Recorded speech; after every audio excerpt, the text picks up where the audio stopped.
Hai semuanya, perkenalkan saya Resti Korelia dari Program Studi Sistem Informasi dengan NIM 2157201046.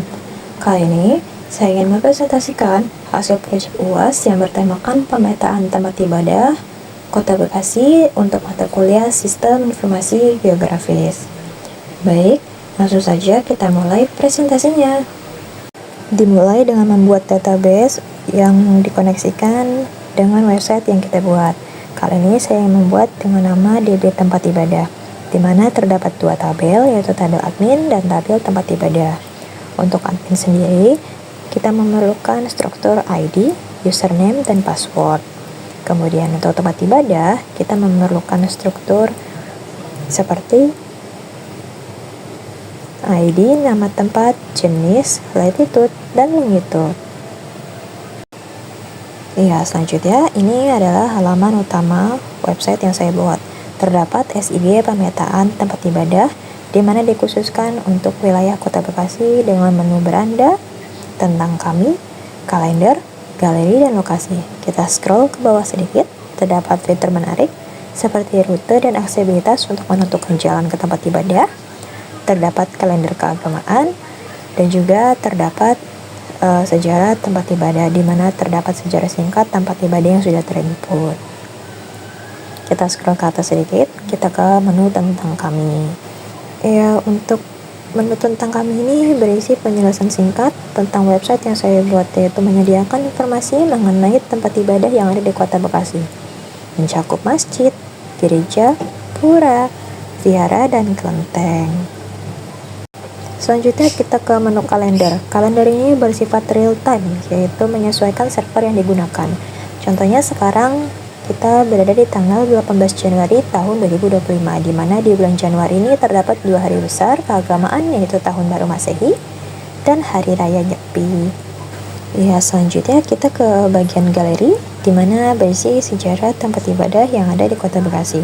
Saya menginputkan beberapa pilihan sejarah singkatnya seperti masjid, gereja, vihara, pura.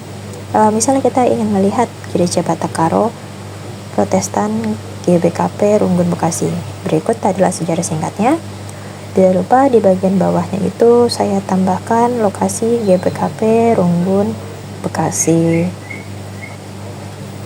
Oke, kita kembali. Sekarang kita ke bagian lokasi. Di bagian lokasi ini terdapat beberapa daftar lokasi tempat ibadah yang sudah saya input dari database, sekitar 6 pilihan. Kita bisa klik, misal Masjid Jami Al-Barkah. Terdapat penanda di mana letak Masjid Jami Al-Barkah itu berada. Kita kembali, kita coba contoh lain, semisal Vihara Buddha Dharma Bekasi. Maka akan ada penanda di mana letak Vihara Buddha Dharma Bekasi itu berada. Jika kita ingin melihat semua tempat ibadah, kita bisa klik. Kemudian kita bisa agak memperbesar mapsnya. Maka jangkauannya akan terlihat, di mana terdapat icon berbeda untuk membedakan masjid, vihara, pura, maupun gereja. Gunanya untuk mempermudah pengguna membedakan tempat-tempat ibadahnya. Oke, di website ini untuk menampilkan data yang sudah terinput. Tapi bagaimana cara menginput data agar muncul di website? Maka kita perlu ke bagian admin untuk masukkan username dan passwordnya. Apabila benar, akan masuk ke halaman dashboardnya. Terdapat total tempat ibadah yang terdaftar, ada sekitar 6, sesuai dengan daftar lokasi pada halaman utama website. Lalu bagaimana cara kita menambah atau menghapus data tersebut? Kita bisa klik di halaman kelola tempat ibadah, lalu tambah data tempat ibadah. Kita masukkan nama tempatnya, semisal ABC dengan jenisnya vihara. Untuk latitude dan longitude kita bisa klik mapsnya, lalu kita scroll ke bawah dan klik tambah. Maka otomatis ABC dengan jenis vihara dengan latitude longitude tersimpan. Tapi apabila kita ingin mengedit data tersebut, kita bisa klik edit. Semisal jenisnya kita ubah menjadi masjid, kita scroll ke bawah, kita klik update, maka otomatis ABC berubah menjadi jenisnya sebagai masjid. Lalu semisal kita ingin menghapus salah satu data pada daftar lokasi, kita bisa klik hapus. lalu klik OK, maka data otomatis terhapus dari database. Kita bisa melihat data yang sudah terinput di bagian lihat semua tempat ibadah. Kita agak perbesar, maka terdapat data yang sudah terinput, yaitu Masjid ABC.